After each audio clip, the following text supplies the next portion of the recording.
These hidden facts about Leave the World Behind is going to blow your mind. Did you know that the whole world has been hiding a big secret from Black Americans? This secret is the key to them actually getting tangible reparations. This secret is the key to them restoring a Black family household.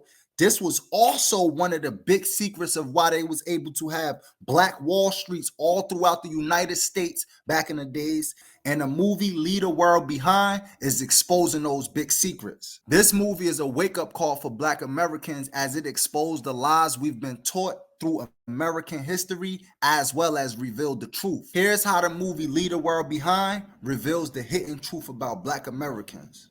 So first we're going to start off with leave the world behind and the meaning of leave the world behind. So in order for us to really understand and decode what's the meaning of leave the world behind, first we have to think about what was the term that the settlers called America upon them arriving here.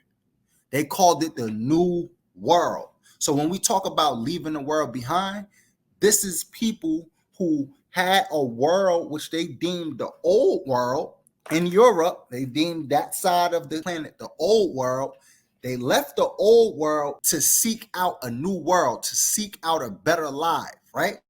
So when we watch this movie, it's a similar type of thing going on. The main character, Amanda Sanford, she's tired of what's going on in her main world, so she sets out a trip to leave the world behind and embark on another journey, which they put in the movie as a vacation. As I break down and go further in my slides, everything about the new world and leaving the world behind is going to connect. So we're going to move on to the second slide. Boom. This is like one of the first scenes of the movie, and a lot of people didn't pay attention to this, but you're going to see with the further slides, and as we further go through the movie, you're going to see why this still shot right here is very important. So during this scene, Amanda, she's getting ready, she's getting dressed. Her husband is confused, like, baby, what are you doing? You know what I'm saying? She got ready, got dressed. She was so adamant about leaving to the point where she planned the vacation before she even told her husband that she planned the vacation, right? When she planned the vacation, her husband was so clueless when he woke up. And one of the key things that she said to him was, babe, I made you some coffee. So that was one of the key indicators for the viewer to pay attention to what she said when she said, I made you some coffee. So what I did was I took a picture of the still frame of the coffee that she made him. And as you can see to the left of him, well, it's actually to the right of him if you're facing this way, but if you're watching it, it's to the left. You see the coffee mug right there. And the coffee mug has what on it? The 76ers. Why is that important? The 76 is important because the 76ers represent what? The 76ers represent the Declaration of Independence, right?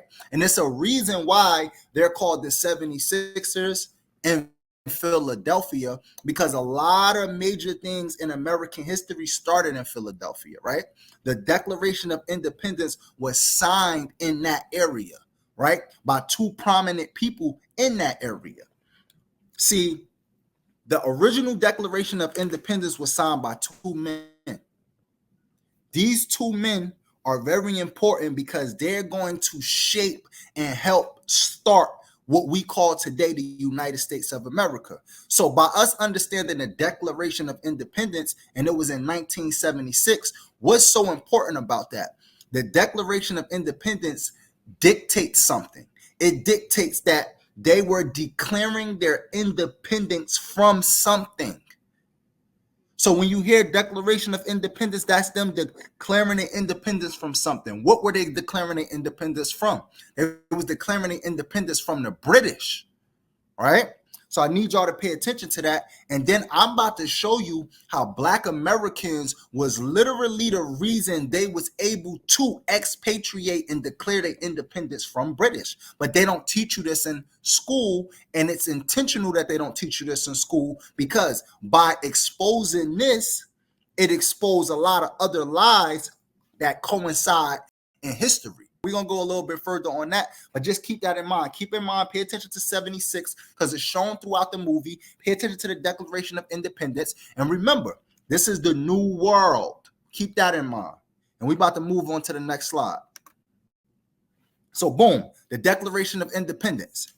Now, when we talk about the Declaration of Independence, right, what does it prove? The Declaration of Independence proved that there was white slavery. These British people came over here, right? The people that declared the Declaration of Independence, declared the independence of the British, they came over here as British subjects, right? British subjects, which we will call slave. They was in servitude. They was in a state of servitude, and they needed to declare their independence away from something that had them in bondage. So keep that in mind, because that's very important, right? So it proves white slavery. They don't teach you about white slavery in history at all, and there's reasons why they don't do that. But in this movie, they're basically exposing the lies. They're exposing the lies. So if you really pay attention to all of the signs in this movie, you will start to understand that, right? The first two signers of the Declaration of Independence was who? John Hancock and Charles Thompson. Why is this important?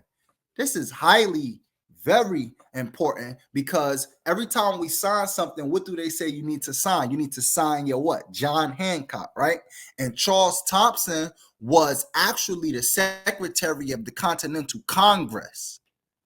Now, what they don't teach you is that there were Black indigenous tribes that they had to join in order for them to expatriate from British. They literally had to join these all Black indigenous tribes that were already here in America in order for them to free themselves and in order for them to declare their independence, right? And I'm about to show you how these tribes were actually Black, right? So the tribe that, and you can look this up for yourself, John Hancock and Charles Thompson, they actually had to join the Delaware Indians. And by them joining the Delaware Indians, they was able to nationalize themselves as Americans and declare themselves independent of British. Okay? So William Penn, I don't know if y'all familiar with William Penn, but William Penn is what Pennsylvania is named after. About 100 years or so, you know what I'm saying, probably about 50, 70 years prior to them actually doing the Declaration of Independence, William Penn actually made a treaty with the Delaware Indians, and y'all can look into this if y'all like. And when he made the treaty with the Delaware with the Delaware Indians, this is how he described the Delaware Indians. For their persons, they are generally tall, strength, well-built, and of singular proportion. They tread strong and clever, and mostly walk with a lofty chin. Of complexion, Black, but by design as the gypsies and English. They grease themselves with bear fat. They grease themselves with bear's fat clarified, and using no defense against the sun or weather, their skin must needs be swarthy. And we know swarthy is Black skin, but we don't need to even know that, because he said of complexion Black. So this needs to be understood. This was the Delaware Indians were a Black tribe. Okay, so what is that telling you? Because they teach you in history that around this time, all Black people was just slaves. This cannot be true. This cannot be true, because as I'm showing you right now, and you can look this up, Charles Thompson and John Hancock had to literally join these Black Delaware tribes in order for them to expatriate from British, and that was the cause of the Declaration of Independence, right? Now we about to move into the next slide, but just keep all this in mind, because there's a lot of hidden gems in this entire movie that can actually be the key to Black Americans' liberation if they understood the gems that was in this movie. And I don't see nobody else talking about it. But let's go to the next slide. Okay, boom. Now here's the life of Charles Thompson, right? Here's some primary sources so you can understand what was happening during this time, right? So if you read right here, what does it say? What does it say? The Indians came to the number of 300, representing 10 tribes, and T.D. Shung, a chief of the Delawares, was appointed to speak for them in the conference. Okay? The Chief TD Song was appointed to speak for them in the conference. Keep that in mind because that's very important. The Friendly Association, organized by a number of prominent Quakers in 1756, now we got some dates on here, had a great influence upon the negotiation of this treaty, right? So they're negotiating and they're having a treaty amongst the settlers and this indigenous tribe, right? The purpose of this body are set forth by Galt in his History of the People called Quakers as follows. The Friendly Association was first prompted in 11 months of 1756 and continued through the 19th of the 19th of the 4th month 1763, which was chiefly laid out and presents the Indians and delivered them at the public treaties either by the governor of the province, Morris Denny, on behalf of the subscribers, or by the permission, right, of not or knowledge of that said governor, as well as to consolidate the minds of the Indians as to encourage them to seek out and release the captives remaining amongst them.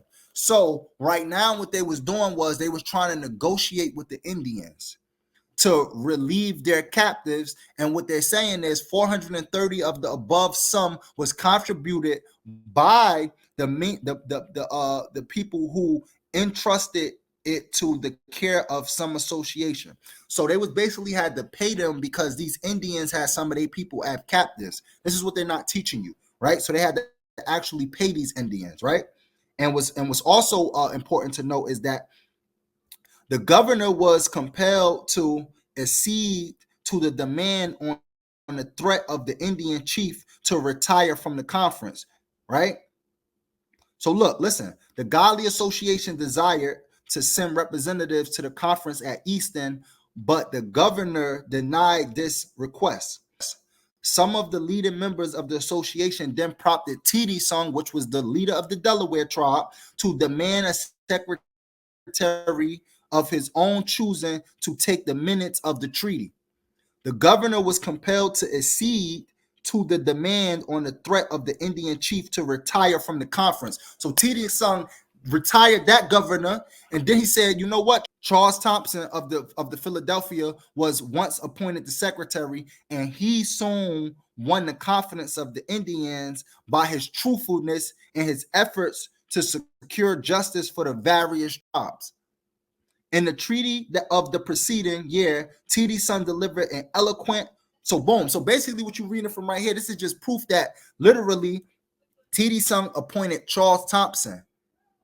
This is how he was the secretary of the Continental Congress. He made him the secretary, and that was the body of law that communicated between the Indians and the settlers. So let's keep this in mind, right? When we on to the next. So as we can see, Charles Thompson and them was interacting with black Indians that was already on his landmass, right? So here we go. Boom, next slide. Now, this is very, very important, and I want you to understand this because this is why you're going to understand why a lot of this history is not taught. A lot of this history you actually have to look for, right? Pay attention. Charles Thompson was the secretary of the Continental Congress from 1774 to 1789. He kept all the records of that government for that 15-year period, and it is in the congressional notes of Charles Thompson that we first learn of this information concerning tribute payments. All right, they had to pay tribute to the Indians. Years after the American Revolution, Benjamin Rush asked Thompson to write a history on the American Revolution, but Charles Thompson declined, saying, "I ought not, for I shall contradict all histories of the great events of the Revolution, and shew by my account of men motivates and measures that we are wholly indebted to Providence for its successful issue. Let the world admire the supposed wisdom and valor of our great men. Perhaps they might adopt the qualities that have been ascribed to them and thus good be done. I shall not undeceive future generations. This is literally him telling you that these black tribes helped them get free of the British, and he is going to purposely deceive future generations and not tell them that truth, because he wants them to look at them as the heroes in history. This is purposeful manipulation, and pay attention to the purposeful manipulation because that's going on all throughout the movie as well. Okay, boom. Now, remember I said 76, right? You got Fort Most Road, and then you got exit 76, Point Comfort, right? Okay, it's a reason why that's exit 76. Like I said, remember the new world. Pay attention to that, and I want you to pay attention to Point Comfort, and I want you to pay attention to Fort Most. Let's get it. Okay, Fort Most is a former Spanish fort in St. Augustine, Florida. In 1738, the governor of the Spanish Florida, Manuel de Montaño, had the fort established as a free black settlement, the first to be legally sanctioned in what would become the territory of the United States. Word of the settlement of the free blacks at Most reached the British colonies of South Carolina and Georgia and attracted escaping slaves. Fellow blacks and their Indian allies helped runaways flee southward to Florida.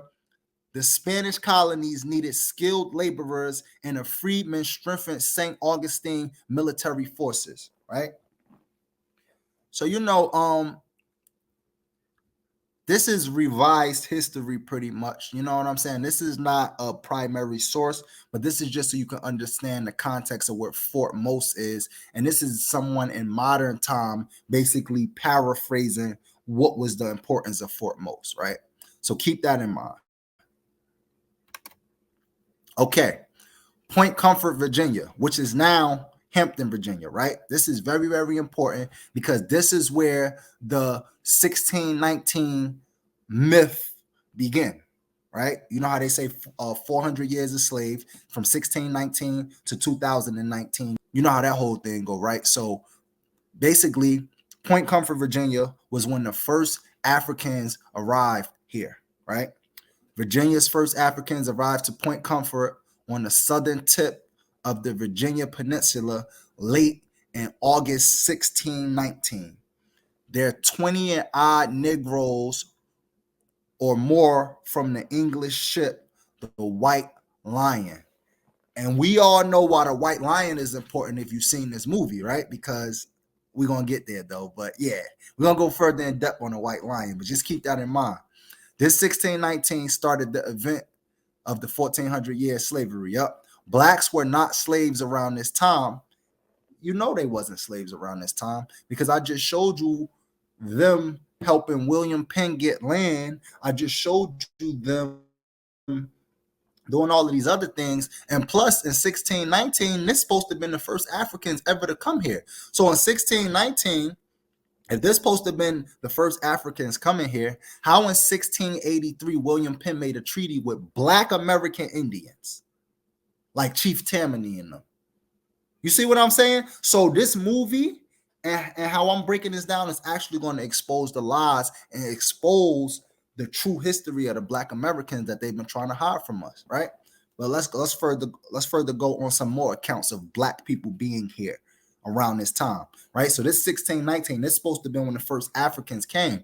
So why in 1540 Hernando de Soto encountered Chief Tuscaloosa, right?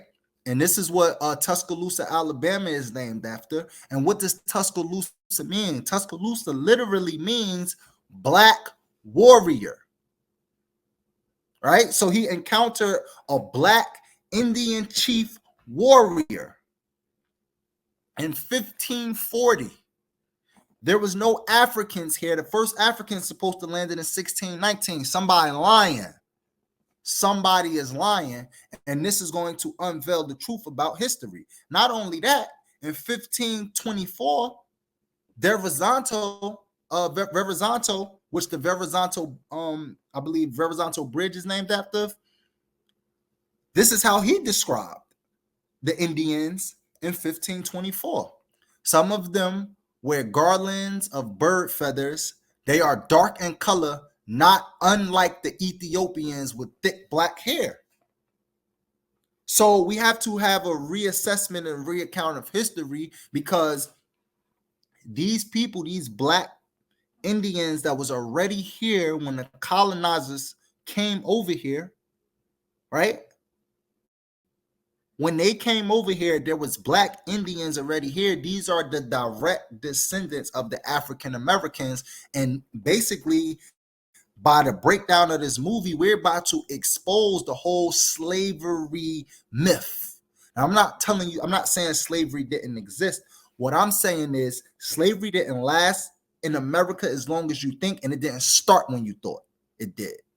And we're going to get to the bottom of this with full receipts. Okay, boom. So when they first hit the house, there's a baseball game on a television set. This baseball game was the Braves versus the Washington Nationals. Now we getting somewhere, because what is a Brave? An Indian, right? It's going to be a great parallel between Indians and Black Americans throughout this whole entire movie. Throughout this whole entire movie. Pay attention, right? So, and what is a national? A U.S. national. National means the U.S. is your nationality. But they're called the Washington Nationals because Washington is not a state in the United States. It's a territory. Pay attention to what's being said to you. So you got the Washington Nationals versus the Braves. This is a conversation between indigenous nationality. Let's talk about it, right? So here are all of the statuses that you can be in America. And this is going to be very important when we talk about freedom, when we talk about actually getting reparations and things of that nature, that we understand the context of our history. All right, so here we go. Natural born citizen, white males, right? So boom, natural born. So the first status is natural born citizen, which applies to white males, right? Then we got the United States citizen, which also applies to white males. Then we got the Aboriginal, which is misnamed as the Indian, and this is in the Constitution, Article 1, Section 2, Clause 3. Then we got the Aboriginal, which is misnomer Indian, and this is actually in Article 1, Section 2, Clause 3. Then we have the indentured servant. We have 3/5 bonded property. We got subject citizens of the United States, 14th Amendment. We got alien status. We got alien status. We got immigrant status. And then we got U.S. nationals, right? Remember, we just was talking about nationals, okay? And that's what you are as far as nationality, as far as being in a geographical area by birth, right? But when we get further into this video, you're going to see why Black Americans are not citizens of the United States.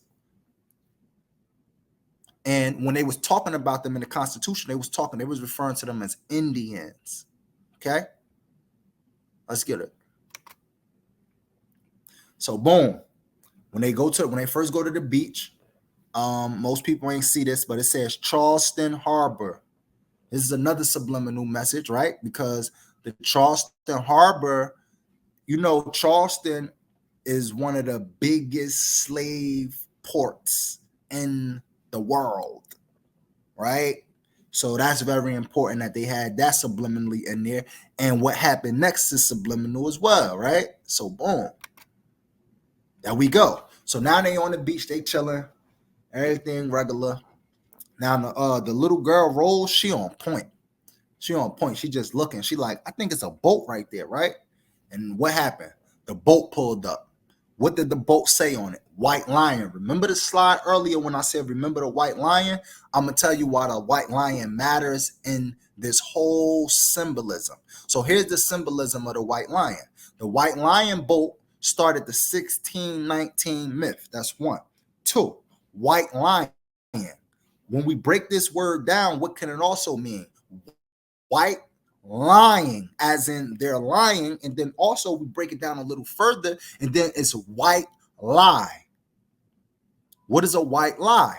A white lie, a harmless or trivial lie, especially one told to avoid hurting someone's feelings. Why is that important? Because remember before how Rush told Charles Thompson to write about the American Revolution. And he said, I'm not doing a such thing because I won't undeceive future generations. So that's considered a white lie. I want our future generations, when they think of us, to think of us as people in power, to think of us as noble people who fought our way to freedom. I can't expose how these people helped us. So I'm going to tell our future generations a white lie, right? A white lie, a harmless or trivial lie, especially one told to avoid hurting someone's feelings, right? Charles Thompson, I shall not undeceive future generations. Not only that, the mother in the movie, don't forget, the mother in the movie, she was known to tell white lies to her children as well, right? I'm about to play one of the about to play what she told Ruth, literally. So it's all going to tie in. It's all going to tie into itself. So we about to play what she said to Ruth. Which video is that? So this is what the mother said to Ruth. Still kind of a baby at heart. If it's okay with you, I would like to keep what's going on between the adults. The kids like the pool. I'm just going to encourage them to do that until we know more. I don't want them to panic over nothing. So as you can see, there's an infatuation with lying. Okay? There's a infatuation with lying, and this is consistent throughout American history, throughout history in general, and it's also consistent within the movie to show and reveal a lot of things. Now right here, I think is one of the biggest gems of the movie, and everything that I explained to you in the beginning is going to come full circle, right? Remember when I told you that Black Americans are not citizens of the United States? This is about to be evident by this case right here. So here we go. We got Scott versus Sanford, right? Okay. The black family, their last names was what?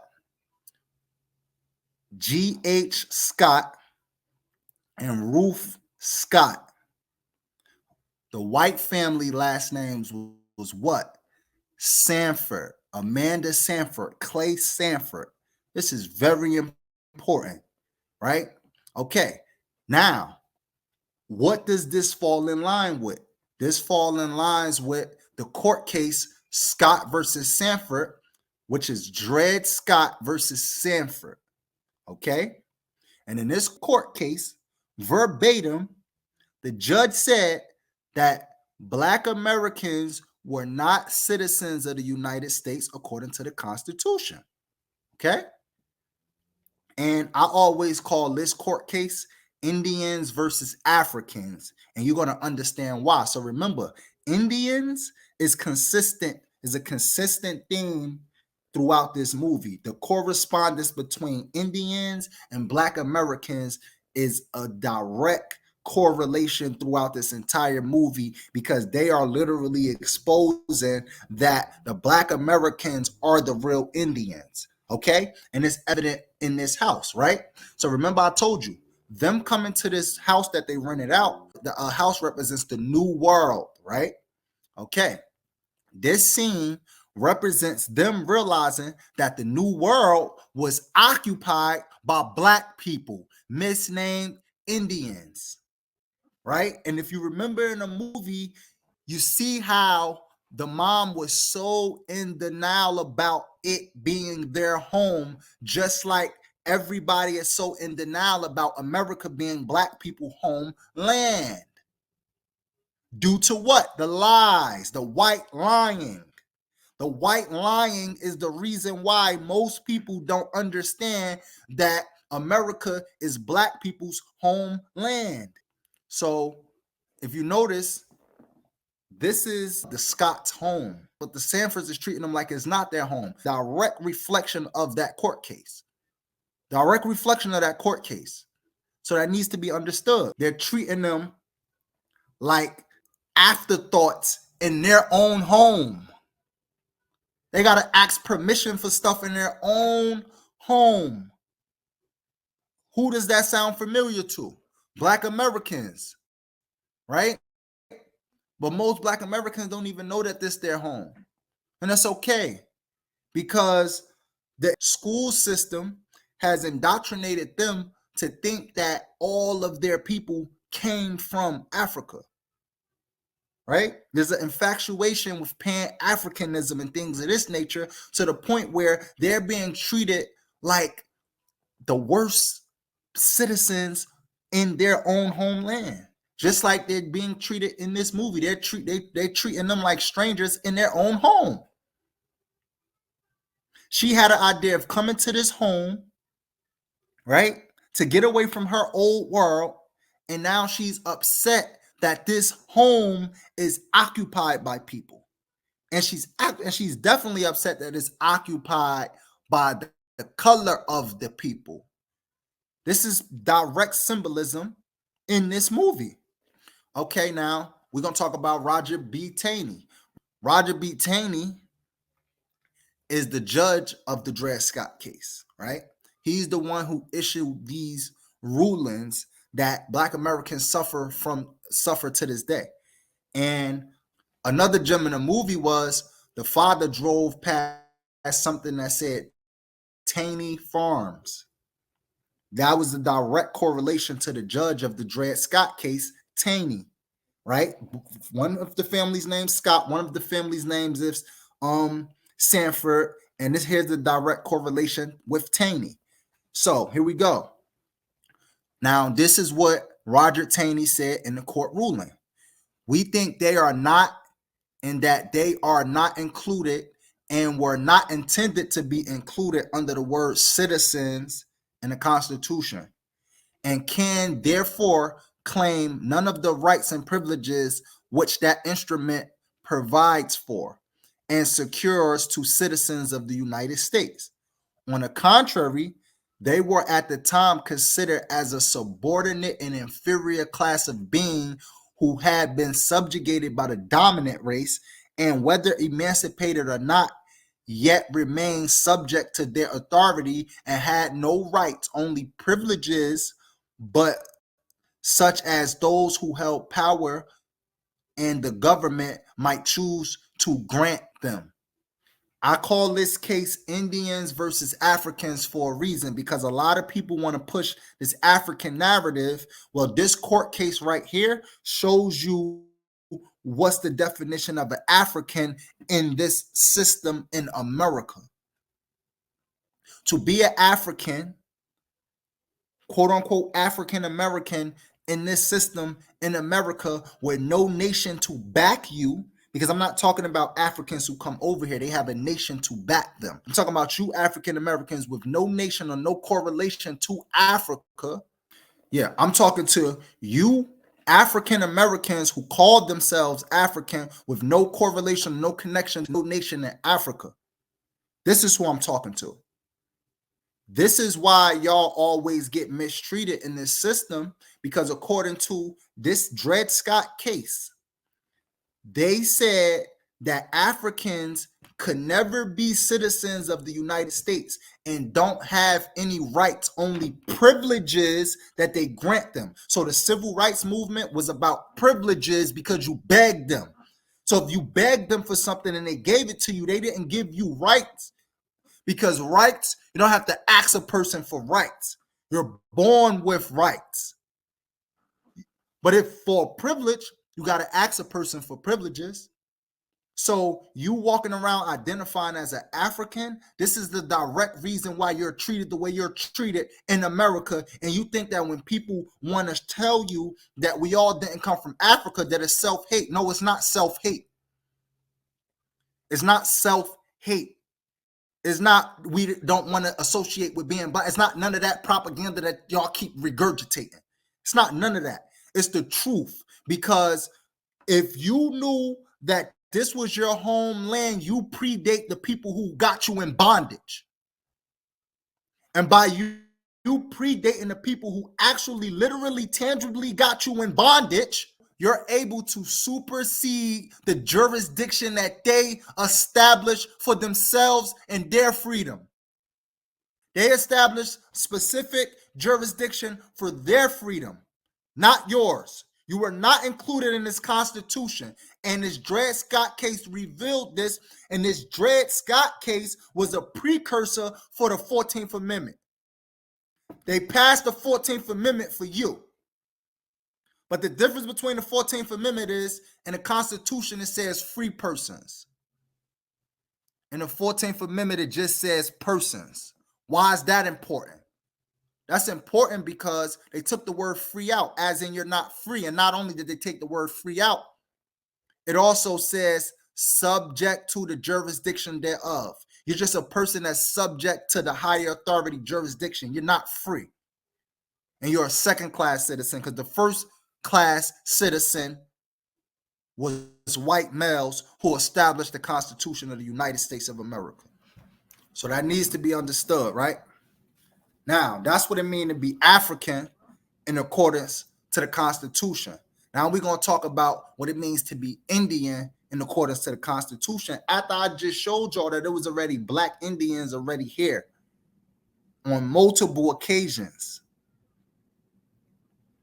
The situation of this population was altogether unlike that of the Indian race. Although they were uncivilized, they were yet a free and independent people associated together in nations or tribes and governed by their own laws. So whole time, y'all think that we Indians and we identifying with our indigenous heritage because we don't want to disassociate with Africa. No, we saying we Indians as we the first inhabitants of this land. Indians is a colonizer term. It's a misnomer for the aboriginals of this landmass. Okay? That's why we are calling ourselves indigenous aboriginals and Indians of this land, because it's the truth. And not only is the truth, it's the secret that y'all been waiting for. So while y'all begging master for reparations, you could actually get tangible reparations by understanding your real identity. You're going to forever be a perpetual punching bag to this system by you keep holding on to their white lies. And this is what this movie is exposing. Here we go. Amanda, now in this scene exposes Amanda's white bias. They're in denial that this is our land.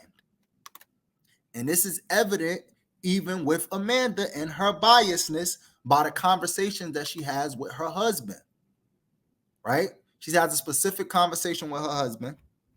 And listen to what she's saying. Well, here's an idea. Go to a hotel. This is their home, as, you know, the girl kept reminding us. This really doesn't seem like their house. God, what if it's a scam? What if the blackout and whatever, that's just all part of the story? I don't think they made that up. I mean, that's probably why the phones and the internet aren't working. And besides, hey, he had the keys. He opened up the liquor cabinet, remember? So what if he had the keys? Maybe he's the handyman. She's the housekeeper. The housekeeper always knows where the stash of money is. But basically in this scene right here, she's talking to her husband and she's in denial about it being their home, right? This represents how people are in denial about America being Black Americans' homeland as well, right? And then also she comments and said, they got to be the handyman or the housekeeper. This represents a preconceived notions that Black Americans were just slaves in history and not owners of this land. You understand what I'm saying? These are the preconceived notions that's built from, remember when Charles Thompson and them created America and they said that they were not going to undeceive their future generations. These people who here now are the future generations that they was talking about. And a lot of them had preconceived notions about who we are and what was our role in history. That needs to be understood. Black Americans, y'all got to wake up. This movie was y'all wake-up call for freedom. Okay, boom. Now we're going to talk about the United States of Attica. The United States of Attica was very important, right? So the United States of Attica, this was a flag that was on the movie when they went downstairs in the basement. It was a little flag. That was the actual flag when you get closer to it. It has the Pan-African colors as well. You know what I'm saying? And this flag was a flag created by a woman, what's her name? Faith Ringgold, in honor of the prisoners who lost their lives. The United States of Attica was a prison uprising because they was treating these prisoners inhumane, letting them only take showers once a week and things of that nature.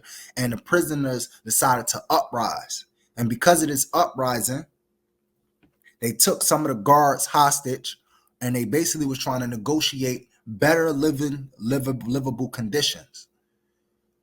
And what happened was they was getting to a point where everybody was about to, you know what I'm saying, come to an agreement. And then Nelson Rockefeller, New York governor at the time, waged war on the prisoners in the Attica prison, killing like 30-something, 40-something people. That's pretty much the history of it. And the lady Faith Ringgold, in honor of the prisoners that lost their life, she made the map. And the map basically showed all the genocides and the massacres and casualties of war throughout American history, all the wars and things of that nature. So remember I told you, they had a war against the British, right? The United States had a war against the British in history. So this is, you know what I'm saying, symbolism of the revolution. This is symbolic to the revolution. This is symbolic to Black uprisings and things of that nature. Okay, now also, we all know the main character name was G.H. Scott. Okay, G.H. Scott. G.H. Scott is similar to Gil Scott Heron, right? If you flip-flop the Scott and make it Gil Heron Scott, it will be identical. So in this movie, Gil Scott Heron is a revolutionary in a sense, but he's more diplomatic like Martin Luther King, right? He's a more of a diplomatic revolutionary like Martin Luther King, right? He, you know what I'm saying? He's about all people, us coming together. He has a lot of white friends he does business with, things of that nature, right? And in the movie, that's pretty much the type of role that he plays. He plays pretty much the MLK civil rights activist type of role. And the reason why this is important is because the Gil Scott Heron was the dude who popularized the concept, the revolution will not be televised. And how ironic, the revolution will not be televised, and there was a cyber attack going on. So this is symbolism as well, that the revolution is not going to be televised. And not only that, there's a cyber attack going on right now, right? Technology down. So it literally will not be televised. This is symbolism because it's going to be a future cyber attack. And a cyber attack is to halt a revolution. They're going to create a cyber attack to halt a revolution, which means the people who created this movie and the higher ups know what time it is. And they know that us knowing our true identity is what's going to cause the true revolution and what's going to cause the fight for our freedom, right? The true revolution is in truth. The true revolution is in truth. A lot of times we was revolutionaries, but we was revolutionaries under lies.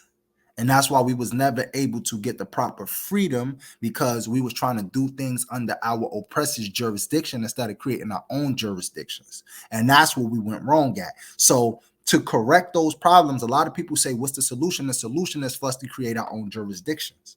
That's the solution. This is just basically a gem. G.H. Scott, Gil Scott Heron, the revolution will not be televised. Super duper gem that a lot of people ain't paying attention to as well. Okay, boom. Then we got Julia Roberts, who plays Amanda Sanford. And like I told you, the main character was a, you know what I'm saying, revolutionary in a sense, but he give you more of a feel of Martin Luther King, right? MLK and Coretta Scott King paid for Julia Roberts' birth, right? Remember Coretta Scott, right? Okay, there go to Scott again, right? And this is connection with that. And Amanda Separate represents whites versus civil rights. Okay, so that's very important when we talk about this movie because she has a preconceived notion about black people, but in real life, a black person actually paid for her to be born, right? So this represents civil rights, and not only that, the connection between the main character and MLK coincides with the connection of the movie because we're speaking from a standpoint of this actually being our land. And it's going to be evident that it's our land. And I'm about to play Martin Luther King's speech about it being our land. Just pay attention. The Negro is still languished in the corners of American society and finds himself in exile in his own land. So even that standpoint feeds to the direction of the movie, right? Like we said, Julia Roberts, she's feeling some type of way because this is these people's land, right? This is our land, this is their home, and it's hard for her to accept that it's their land and it's their home. And that's the reason why we have a lot of conflicts. So just by watching this movie and just by watching a lot of the hidden gems that's associated with this movie, you'll start to see patterns. You start to see a lot of patterns that's going on within this movie that's actually insinuating that it's our homeland and the conflict of the incoming people, right? This is a warning. This is a warning of America wrongdoing to the indigenous people of this land, which happen to be Black Americans, right? This is a warning to them, and this is a wake-up call to us. Boom. Here's a major gem in the movie as well. So there's a QR code, right? QR code about a cyber attack across the country, right? And if you scan that QR code, Lake Shawnee abandoned amusement park pops up. Why is this important? This is important because this abandoned amusement park is like Lake Lanier 2.0. You know what I'm saying? It became abandoned because it used to be an amusement park, and every time kids came to the amusement park, they end up dying. But not only that, this amusement park is on an ancient indigenous American burial ground, the Shawnee Indians burial ground. The Shawnee Park, they're basically saying how like it's a cursed area, and it's so cursed to the point where I want y'all to look into the Clay family massacre, right? This was one of the first settlers to settle in that West Virginia area where the Shawnee Indians actually lived at. And a lot of crazy things happened to this family. Now, from my standpoint of just hearing the story, you know, it's seeming like the Indians just had it out for that family.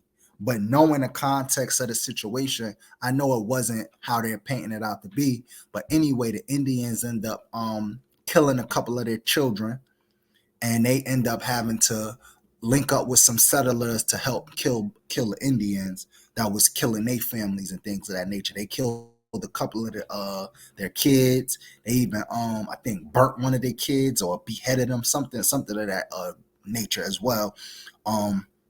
Now, what's ironic about the Clay family massacre is the husband name is Clay Sanford. That's another gem, right? So here's another gem. They had the QR code, and then the husband name was Clay as well, right?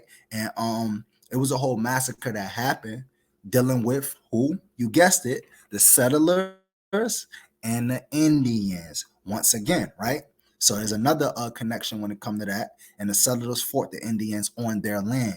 So it was a fight for land. We know that. The Clay family was new to that area and had a lot of land. And we already know that that land once belonged to the indigenous people that was already here.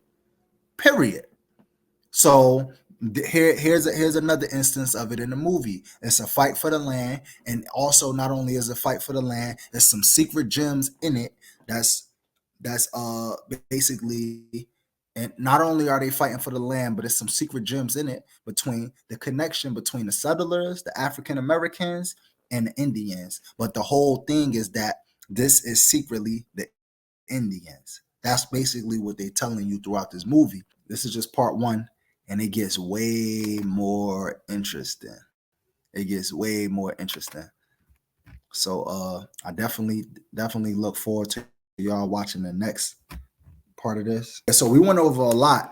It's a lot of hidden gems about Black Americans and their hidden identity. But the moral of the story is this, right? Understanding who you are historically is very, very important. But not only is it important, it's important for your freedom. It's important for your children's freedom. It's important to dispel all of these lies. We must understand that we went to our colonizer schools, and our colonizers are the people who taught us the things that we know today. So if our colonizers taught us things that was lies, and over generations we started to believe these lies, then now it's going to be embedded inside of our head. Most of our people, they don't do diligent research like a small group of our people. And people like me come to them and they may be like, wow, what are you talking about? You're talking some unconventional stuff that I never heard of. The stuff that you did heard of, 9 times out of 10, you learned it from your colonizer, right? African American studies and all of these things, these were things created from our colonizers. All of your Pan-African leaders and things of that nature, they learned from the colonizers. So that needs to be understood when we talk about history, when we talk about who we are in history and things of this nature. And it's nothing but so much proof on who we actually are and things of that nature. And until we start having that type of conversation, we cannot talk about no freedom. We can't talk about what's the solution. The solution is us understanding we indigenous to this land and us doing things based on our indigenous status. Like I already just showed you, the Dred Scott case show you that, okay, if you want to be an African in history, then this is what's going to be the consequences of you being an African. You have no rights, only privileges that they grant you. And it's evident in how they treat us. So if you don't want them to treat us a certain way, but you have an emotional connection to you thinking that you're from Africa with no connections to Africa at all, then you have a problem. I'm not speaking about Africans who have lineage in Africa. This is not the conversation that I'm having with you. I'm speaking about quote unquote African Americans who think they got lineage in Africa. That's who I'm talking to. And that's the only people that I'm going to be talking to, because once y'all wake up and understand that y'all true heritage is here in America, then we can start helping the other world and people who are actually African and things of that nature. But as long as you don't know that, then it's going to be a hard time for us, and we're not going to never get where we think we at. Well, me and my tribe, me and the people in Arna and things of that nature, we going to get where we need to be at because we understand these things, right? So we're going to keep operating tax exempt and things of that nature. Like, for example, the Constitution says Indians not taxed. This is how me and my tribe is able to operate without paying taxes, because the Constitution says Indians not taxed. So why are Black Americans paying taxes? They're paying taxes because they're ignorant. But not only that, you're paying taxes to a foreign entity, right? You're paying taxes to the United States, and the United States is treating you like trash. When you're tired of being a laughing stock in history, start learning your real history so you could be the kings and queens and chiefs that you was historically. And that's all this is about. I'll see y'all in part 2. Peace.